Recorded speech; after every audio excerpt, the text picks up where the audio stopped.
Hello and welcome to my YouTube channel Dhaval Sharma vlogs and I hope you guys are doing good.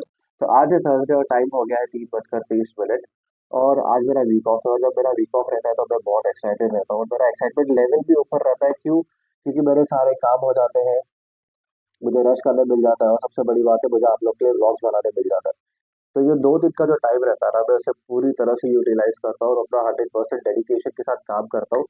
In fact 2 दिन नहीं, मुझे 3 दिन मिलते हैं। आज का पूरा दिन मिलेगा मुझे, कल का पूरा दिन मिलेगा और सैटरडे की शाम तक का टाइम है मेरे पास में। तो ये 3 दिन मैं पूरा डेडिकेशन के साथ काम करता हूँ, थोड़ा रेस्ट भी कर लेता हूँ और अभी जो नई रिस्पॉन्सिबिलिटी है मेरे सर पे, जो है वो आप लोग के लिए व्लॉग्स बनाने की, वो भी करता हूँ मैं। और सच्ची बोलूँ तो मुझे बहुत मजा आ रहा है ब्लॉगिंग करने में, क्योंकि पहले ऐसा हो गया था कि कैमरा लेता था हाथ में तो बहुत शाय फील करता था और बात नहीं कर पाता था, फुटबॉल कर रहा था, रीटेक्स पे रीटेक्स हो रहे थे।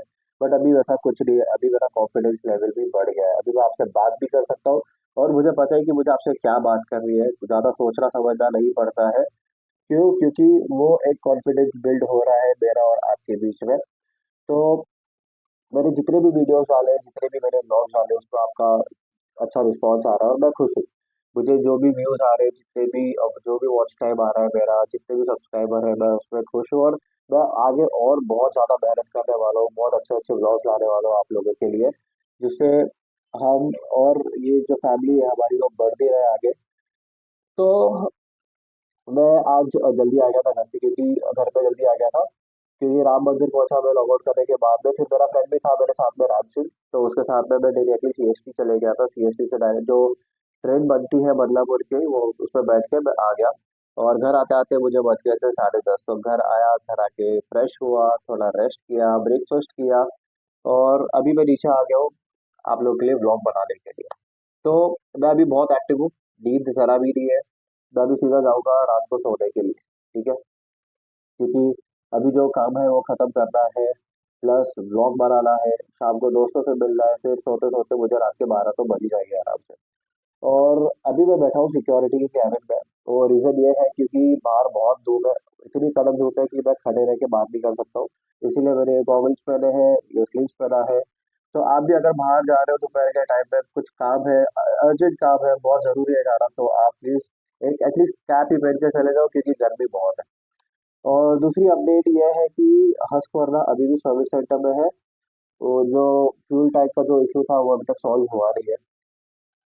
तो लीकेज पता चल गई थी कि कहाँ से हो रही है और कितनी क्वांटिटी में हो रही है, पूरा चेकअप करने के बाद में पता चल गया कि फ्यूल टैंक का ही इशू है। तो फ्यूल टैंक रिप्लेस करना पड़ेगी, उसका ऑर्डर हम लोगों ने दे दिया है। बट बहुत सी सर्विस सेंटर में कॉल किया, वहाँ पर टैंक अवेलेबल ही नहीं। तो और 3 से 4 दिन लग सकते हैं, तो देखते हैं। तो आज भी ब्लॉग आएगा, कल भी ब्लॉग आएगा, परसों भी ब्लॉग आएगा और संडे की तो राइड भी प्लान हो गई है। मुझे अंकित भाई का मैसेज आया था, उन्होंने बोला कि संडे हमें राइड पे जाना है। बट अभी प्रॉब्लम ये है कि अगर मेरी बाइक नहीं आई तो मैं राइड करूँगा कैसे और मोटो ब्लॉग करूँगा कैसे? तो मैंने सर्विस सेंटर में कॉल किया था, तो उन्होंने बोला है कि 3 से 4 दिन लग जाएंगे। अगर टाइम अवेलेबल हो गए तो जल्दी से जल्दी हो जाएगा, और अगर टाइम अवेलेबल नहीं हो रही है तो फिर थोड़ा और ज़्यादा टाइम लग सकता है। तो मे बी मैं राइड पे नहीं जा पाऊंगा, लेकिन मैं ट्राई करूंगा कि अगर हस्की नहीं अवेलेबल है तो मैं कोई दूसरी बाइक अरेंज करके मैं आई मेक श्योर कि मैं राइड पे जाऊं और आप लोग के लिए व्लॉग बनाऊं। और इस बार हम लोग एक दूसरी जगह पे जा रहे हैं, ना चारोटी जा रहे हैं, ना लोनावला जा रहे हैं, हम लोग जा रहे हैं इगतपुरी। यस, और इगतपुरी जाके मुझे भी काफी टाइम हो गया है। वो जो रोड है, वो जो स्ट्रेच है, वो भी बहुत अच्छा है। बट बीच में हम लोग वहाँ पे जा नहीं पा रहे थे, वो उस तरफ ट्रैवल नहीं कर पा रहे थे, क्योंकि उधर भी रोड का काम चल रहा है। जो रोड वाइडनिंग का काम है वो हो रहा है, और वो नेशनल हाईवे, वो डायरेक्टली इंदौर आगरा कनेक्ट करता है, तो उस पे काम थोड़ा बहुत जरूरी है। और सच्ची बोलूँ तो वो रोड बहुत अच्छा है, बहुत प्यारा रोड है वो बाइक चलाने के लिए भी। तो देखते हैं, अगर बाइक आ गई तो आपके लिए मोटो ब्लॉग बनेगा, और नहीं आई तो कुछ ना कुछ अरेंजमेंट तो मैं कर ही लूंगा। बट जब बाइक बन के रेडी हो जाएगी, बाइक पूरी तरह से अच्छी बन जाएगी, तब आपके लिए मोटो ब्लॉग्स हमेशा रहेंगे। और मैं मेक श्योर करूंगा कि मैं आपके लिए अच्छे से अच्छे कंटेंट्स लेके आऊँ। बस आप इसी तरह सपोर्ट करते रहो, प्यार करते रहो और शेयर करो ज़्यादा से ज़्यादा। तो अभी मैं नीचे इसीलिए आया हूँ क्योंकि मुझे एक काम है। मुझे जो काम है वो आपको पहले बता देता हूँ, फिर मैं आपसे बात करता हूँ। तो इस तरह का सिक्योरिटी कैबिन है, तो यहाँ पर शेड है, तो मैं अच्छे से आपसे बात भी कर पा रहा हूँ, व्लॉग भी कर पा रहा हूँ। तो मेरा जो है वो है ये, ये है मेरी यामाहा YBR 125 और इसके बारे में पहले भी बात कर चुका हूँ मैं। अभी आप इसकी हालत देख सकते हो कितनी गंदी है, किस कंडीशन में आप देख ही सकते हो। तो मैं अभी इसे यहाँ लाया हूँ पार्किंग से धोने के लिए। अभी इसको वॉश करूंगा, अच्छे से वॉश करने के बाद में इसको चमकाना है मुझे। क्यों? क्योंकि इसका रिस्टोरेशन का काम चालू होने वाला है।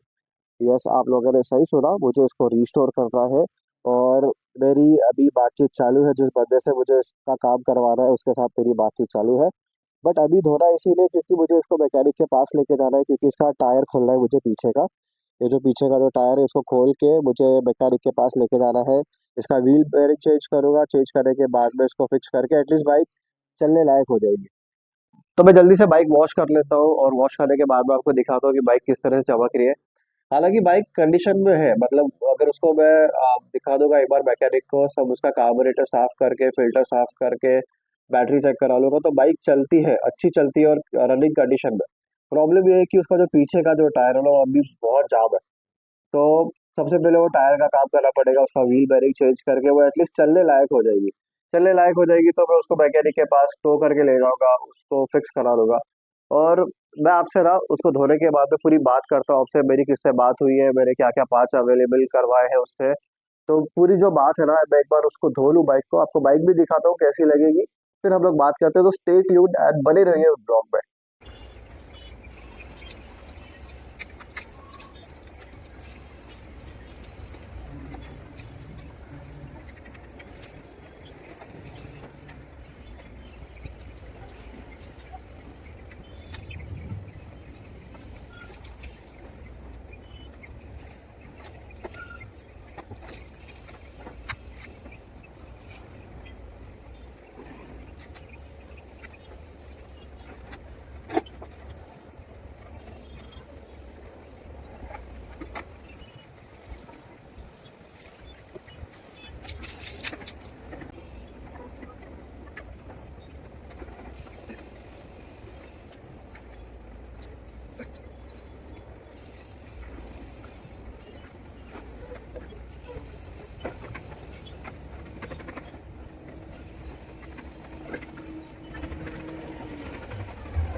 So welcome back guys. तो देखिए बाइक अब पूरी तरह से धुल के रेडी हो चुकी है और क्या चमक रही है।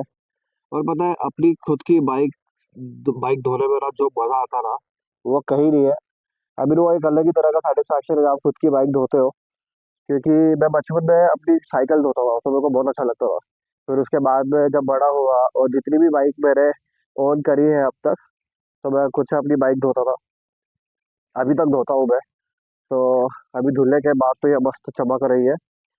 तो अभी देख के कोई बोल भी नहीं सकता कि ये बाइक अभी बंद है या चल नहीं रही है, क्योंकि इतनी अच्छी चमक रही है। तो अभी मैं क्या करूँगा, अभी निकालूंगा इसका ये पीछे वाला बैक व्हील। ओके, ये बैक व्हील निकालने के बाद में इसको मैं लेके जाऊंगा मैकेनिक के पास। उसका जो व्हील बेरिंग है वो नया बिठाना पड़ेगा, वो बिठा के फिर मैं ला के इसको फिर से फिक्स कर दूंगा मैं। तो एक बार वॉक अराउंड दिखा देता हूँ आपको बाइक का, इस तरह से दिख रही है। तो अभी इसमें क्या क्या रिप्लेस होने वाला है, इसमें रिप्लेस होगा इसका clutch plate, chain sprocket, starter motor, cone set, और इसके ब्रेक लाइनर्स है वो सारे चेंज हो गए। पीछे का टायर का तो मैंने आपको बता दिया कि बैक व्हील में जो व्हील बेरिंग है वो चेंज करना है, वो अभी कर दूंगा मैं जाके। और बाइक धूप में इसलिए खड़ी है क्योंकि थोड़ा सूख जाएगी, और ये जो सीट है इसकी जो लाइनिंग है इसमें पानी चले जाता है, तो ये भी थोड़ा सूख जाएगा अच्छे से।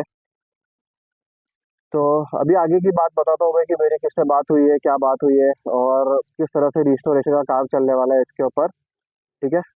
तो बाइक अभी पूरी तरह से धुल चुकी है और साफ हो गई है अच्छे से। और एक बात तो है कि जब आप खुद की बाइक धोते हो तो एक अलग ही तरह की खुशी मिलती है, एक अच्छा सेटिस्फैक्शन मिलता है। आप भी एक बार ट्राई कीजिए, खुद की व्हीकल साफ करिए, आपको बहुत अच्छा लगेगा। तो अभी प्लान ये है कि मैं इसका पीछे का बैक व्हील निकालने वाला हूँ, बैक व्हील निकाल के बताऊंगा मैकेनिक के पास में। और उसका जो व्हील बेरिंग है वो चेंज करके लाऊंगा मैं। चेंज करके लाने के बाद में फिर वो बैक व्हील फिर से फिट कर दूंगा। क्योंकि अगर वो टायर अगर फ्री रहा, अगर अच्छे से घुमा वो, तो ही बाइक आगे बढ़ पाएगी। अभी मैंने बहुत मुश्किल से उसको मैं पार्किंग से यहाँ तक लेके आया हूँ और मैं फिर से उसको लेके जाना है। तो अगर टायर का जो रोटेशन है वो अगर सही रहा तो बाइक जो है चलेगी। बाइक पे कुछ ज़्यादा प्रॉब्लम है नहीं, उसका इंजन अभी भी बहुत अच्छा है, बस एक बेसिक सर्विस हो जाएगी तो वो चलने लायक हो जाएगी। मुझे पाँच इसके लिए रिप्लेस कराने क्योंकि वो बहुत पुरानी हो गई है और धीरे धीरे वो अ, पाँच जो है वो भी काम देने लग जाएगी।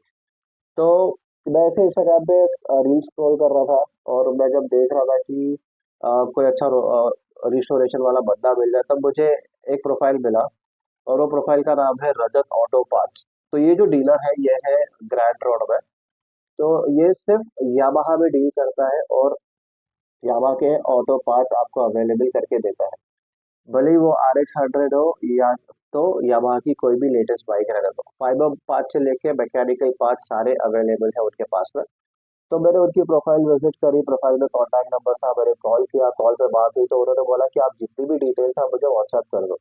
मैंने व्हाट्सएप किया बंदे को, तो उन्होंने बोला कि आपका जो भी रिक्वायरमेंट है, जो भी पार्ट्स आपको चाहिए, आप मुझे एक लिस्ट बना के मुझे दे दो, तो मैं चेक करके आपको बताता हूँ। तो उस बंदे ने सिर्फ 15 मिनट में मुझे रिप्लाई करके बोल दिया कि सारे पार्ट्स अवेलेबल है, सिर्फ एक पार्ट को छोड़ के, वही मीटर। तो मुझे मीटर से इतना कुछ फर्क नहीं पड़ता क्योंकि मैं उसमें कोई फैंसी मीटर बिठा दूंगा, आफ्टर मार्केट जो भी आता है तो उससे मेरा काम बच जाएगा। बाकी जो जो मुझे पार्ट्स चाहिए वो सारे अवेलेबल है। Clutch plate, chain sprocket, starter motor, cone set, brake liners, ये सबसे ज़्यादा ज़रूरी चीज़ें और सारी चीज़ें अवेलेबल है। एयर फिल्टर भी हो गया। तो उन्होंने मुझे कोटेशन दिया है, टोटल जो जितने भी पार्ट्स है उसका होगा 5,000। तो फिर अभी मैं बस वेट कर रहा हूँ कि मैं कल जाऊँ या उसके बाद वाले वीक में तो पार्ट्स लेने के लिए। और उन्होंने ये भी बोला कि अगर मैं नहीं जा सकता हूँ तो वो डिलीवर करवा देंगे। तो अभी प्लान ये है कि इसका टायर बना के, इसका बैटरी बना के मैं लेके आ जाऊंगा और कल या तो नेक्स्ट वीक में जाके मैं वो पार्ट्स सारे लेके आ जाऊंगा। मैं वो पार्ट्स अवेलेबल करके वो सारे पार्ट्स फिक्स कर दूंगा मैं बाइक में, ताकि बाइक चलने लायक हो जाए और अच्छे से चले। मतलब अभी भी चलती है लेकिन वो सब लगाने के बाद में बाइक और फ्री हो जाएगी और स्मूथ हो जाएगी और अच्छी से चलेगी फिर। वो जब चलने लायक कंडीशन में हो जाएगी तब मैं उसको लेके जाऊंगा उल्लासनगर में। उल्लासनगर में एक बंदे से बात हो गई है जो पूरी बाइक को पेंट करके देगा। पूरी बाइक खुलेगी फिर से, इंजन बफ होगा, चैसी कलर होगा और पूरा फ्यूल टैंक से लेके पैनल सारे कलर्स होंगे। ठीक है। तो मैं सोच रहा हूँ उसको पूरा ब्लैक करवा के फिर उसके ऊपर जो ग्राफिक्स है वो बाद में डिसाइड करके मैं कर दूंगा उसको।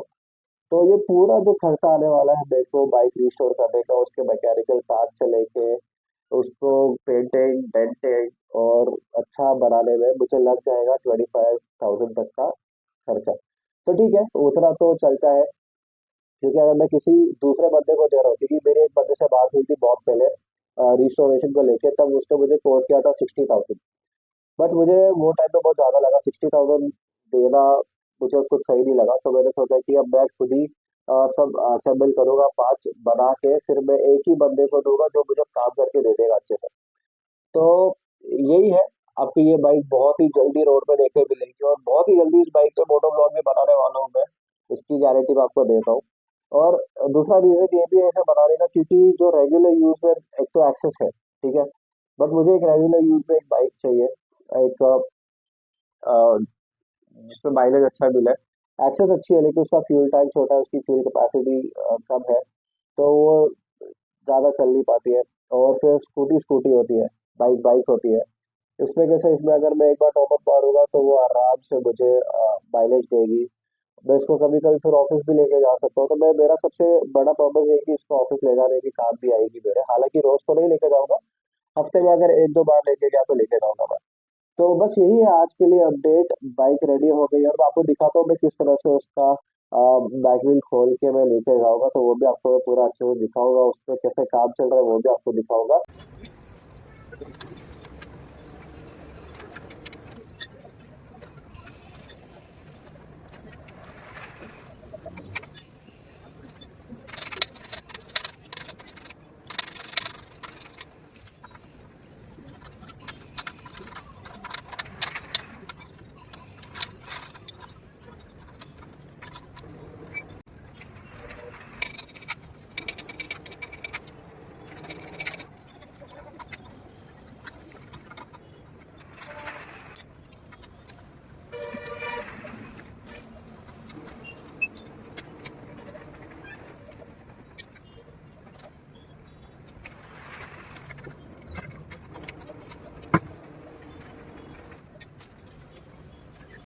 ऑलराइट, तो मैंने अभी पूरा बैक व्हील खोल दिया है इसका।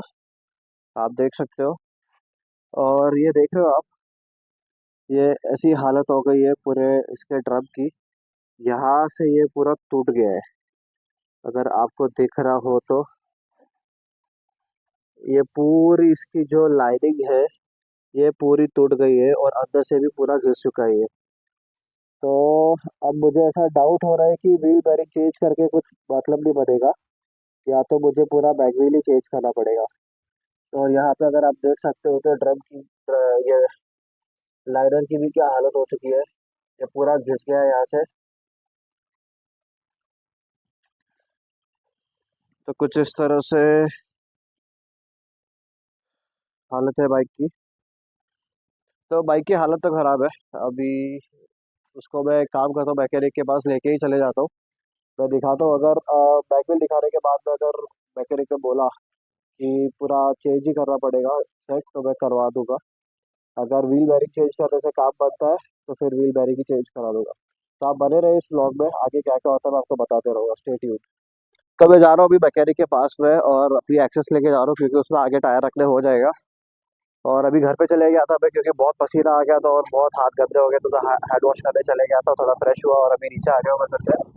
अब वो बैक व्हील लेके जाके मैकेनिक को दिखाऊंगा, फिर जैसे मेरी बात हुई थी कि उसको या तो रिप्लेस करना पड़ेगा पूरी तरह से, नहीं तो फिर अगर वो व्हील बेरिंग से काम हो गया तो फिर देखते हैं। तो मैं अभी जाता हूँ मैकेनिक के पास पर, आपको दिखाता हूँ कि क्या बात हुई और कैसे सब आगे चलेगा।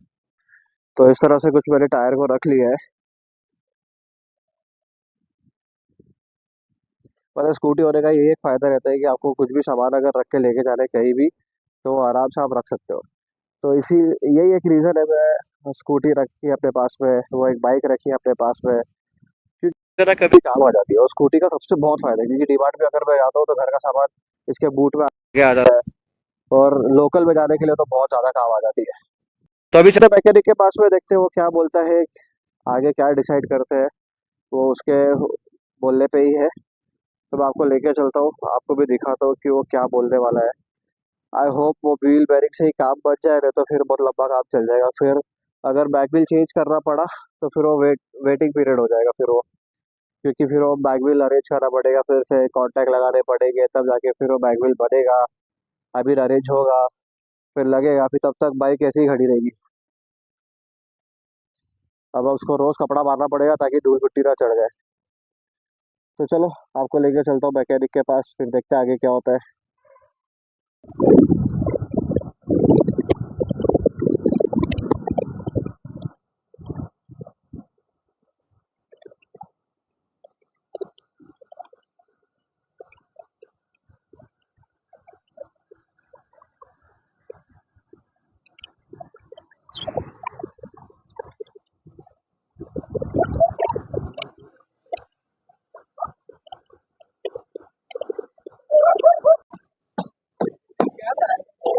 अरे अपना वाइबर का है। तो ये पूरा बेरिंग चेंज करना पड़ेगा कि खाली हो जाएगा? हाँ, वो घर पे रखे है, लेके आओ। टायर छोड़ दो इधर ही, अपना यूट्यूब के लिए बना रहा हूँ। तो ये अपने दादा है, मैकेनिक दादा है। वो जितनी भी मेरी स्कूटी का काम करते हैं, मेरे भाई की स्कूटी का भी काम करते हैं वो। तो उनको दिखाया मैंने, उन्होंने बोला है कि अभी बैक व्हील चेंज करने की जरूरत नहीं है, बैरिंग डाल के भी हो जाएगा। बट ये पूरा टूटना है ना दादा, क्या ना फर्क पड़ता था। तो क्या लाके दो अभी? हाँ हाँ, इतना बड़ा ना। हाँ हाँ, वो रखा है, अभी निकाल के रखा है। अरे किती खर्च होणार? 200? आणि कधी भेटणार लगेच? येतो. हो, हे ठेवा ना तुमच्याकडे।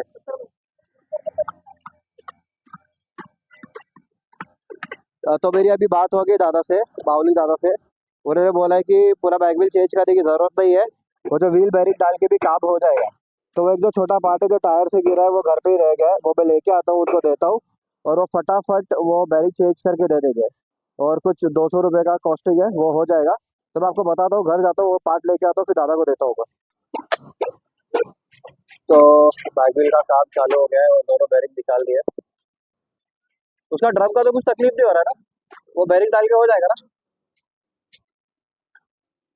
तो ये नया बैरिंग है, ये वाला, ये डालेंगे इसमें और वो हो जाएगा काम.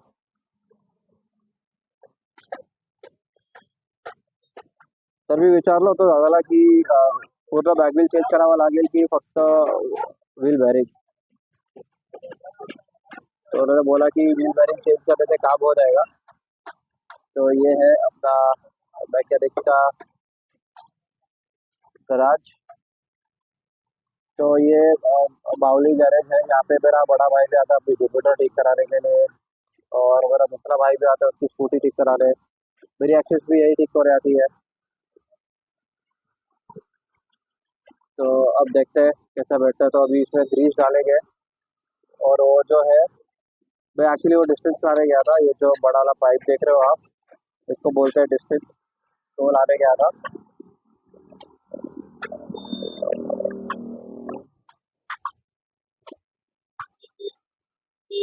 तो ये नया बैरिंग बैठ जाएगा इसमें.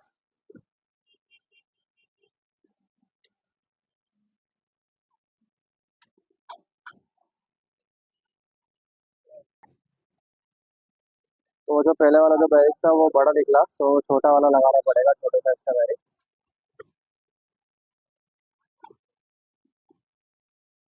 तो अगर ये एक बार इशू सॉर्ट हो गया ना, तो फिर मेरी प्रॉब्लम सॉल्व हो जाएगी.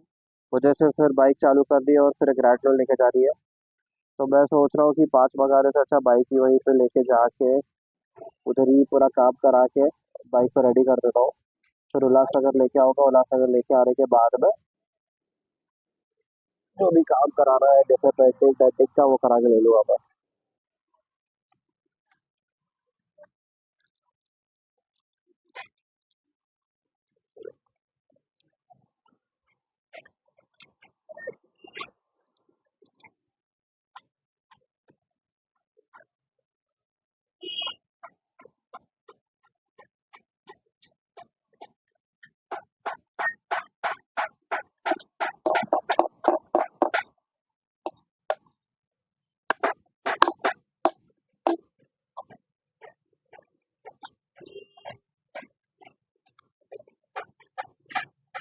तो ये डिस्टेंस बिठा दिया है अंदर.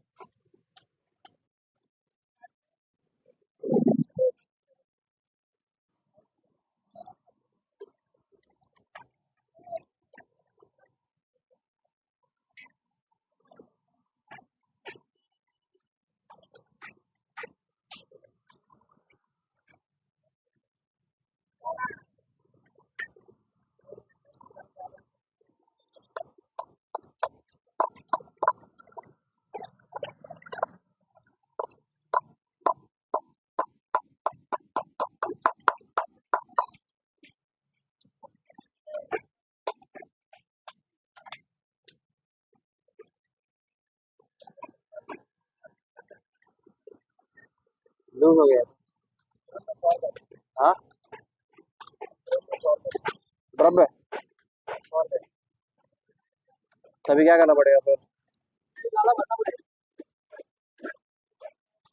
कौन सा वाला?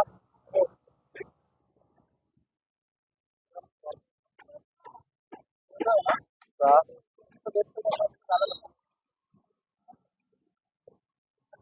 रख लो ना फिर टायर खराब तो रहा है के बाद. हाँ, अभी क्या करूँ, ले जाओ. अभी लगा के तो मतलब नहीं है ना कुछ. टायर आपके पास ही रहने दो ना. परसों आता हूँ मैं. तो अपडेट ये है कि मुझे बैकव्हील वहीं पे छोड़ के आना पड़ा दादा के पास में, क्योंकि क्या हो गया था कि एक साइड का बैरिंग बैठ गया था, वो जो दूसरे साइड का बैरिंग है उसके और ड्रम के बीच में गैप आ गई है. तो वो गैप फिल करना बहुत ज़रूरी है. तो दादा ने मुझे बोला कि वो लेक मशीन वाले के पास लेके जाएंगे, वो गैप पूरा फिल करवा के दे देंगे, और वो जो बैरिंग है वो प्रॉपरली फिर बैठ जाएगा ड्रम के अंदर. ठीक है. तो अब उसको लगेगा टाइम, क्योंकि अब वो काम होगा सैटरडे को पूरी तरह से, क्योंकि फ्राइडे बंद रहता है. जितने भी मैकेनिक है, जितने भी गैराज है बदलापुर में, सारे बंद रहते हैं. तो अब वो काम अटक गया है सैटरडे पे, तो सैटरडे मिलेगी, मिलेगा मुझे बैकव्हील पूरी तरह से बन के. फिर वो बन जाएगा तो फिर मैं ला के उसे अपनी बाइक पे फिट कर दूंगा. बाइक में फिट करने के बाद में फिर से मैं उसे दादा के पास लेके जाऊंगा, दादा को बोलूंगा आप इसकी सर्विसिंग कर दो बेसिक वाली, उसको एटलीस्ट चालू करके दे दो, तो चालू हो जाएगी तो मैं उसको फिर ग्राइड रोड ले जाऊंगा, वहीं से फिर उसका पूरा काम करवा के लेके आऊंगा, जो भी मैकेनिकल इश्यूज है उसके सारे फिक्स करवा के लेके आ जाऊंगा मैं। और उसके बाद में मैं उसे उल्लासनगर ला के उसे पेंटिंग डेंटिंग के लिए छोड़ दूंगा मैं। तो मतलब मोटा माटी नहीं नहीं करके एक 15-20 दिन में बाइक पूरी बन के रेडी हो जाएगी। फिर कभी उसमें मोटो ब्लॉग होगा, कभी हस्की पे होगा, तो ऐसा वेरिएशन आपको देखने मिलेंगे, लेकिन वो बाइक में बहुत मजा आता है चलाने के लिए। और बाइक जब बन जाएगी पूरी तरह से बन के रेडी हो जाएगी, तो आपको भी बहुत मजा आएगा। और देखिए स्कोडा क्या चमक रही है, तो वो हमेशा ऐसे ही चमकती है, वो मेंटेन करके रखिए इसके लिए। तो इस वीडियो को यहीं तक रखते हैं। तो आपको ये वीडियो कैसा लगा आप प्लीज कमेंट करके बताइए। As always do like share subscribe to my YouTube channel and take care. Thank you for watching the video.